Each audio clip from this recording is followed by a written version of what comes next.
General Ibrahim Babangida had just made a shocking revelation about the so-called Igbo coup that has been trending, that caused the Biafran war and made so many Nigerians to hate the Igbos.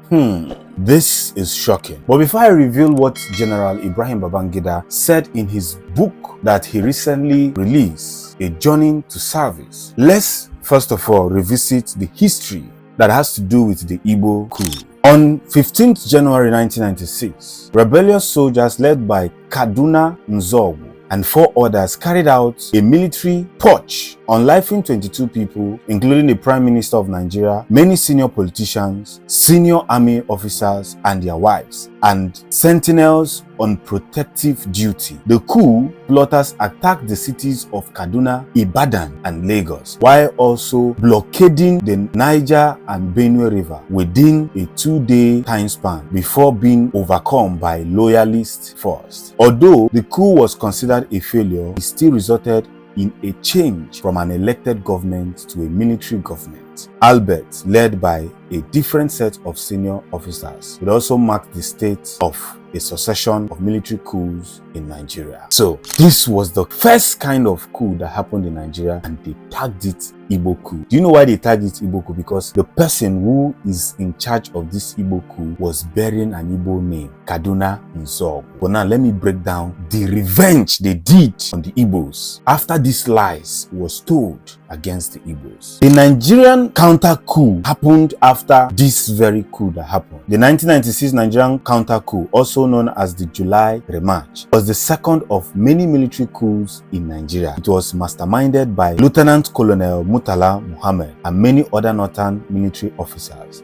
The coup began as a mutiny at roughly midnight of 28 July 1966 and was a reaction to the killings of the northern politicians and officers by some soldiers on 15th January 1966. The coup resulted in the murder of Nigerian First Military Head of State General Johnson Agunyironsi and Lieutenant Colonel Adekunle Fajuyi, who was hosting a visiting Agunyironsi in Ibadan, by disgruntled northern non-commissioned officers. Upon the termination of Ironsi's government, LT Colonel Yakubu Gowon was appointed head of state by the coup conspirators. Do you know that this counter coup, many Igbos were unalived in the north? I could register more than 500,000 Igbos paid this price because a lie was told that Kaduna Nzogu, who masterminded this thing, he was tagged an Igbo man, and they claimed that Igbo people wanted to take over Nigeria. But let me not waste much of your time because we have a lot of history to reveal. The former Nigerian military ruler, General Ibrahim Babangida, has come to reveal that the so-called Igbo coup is not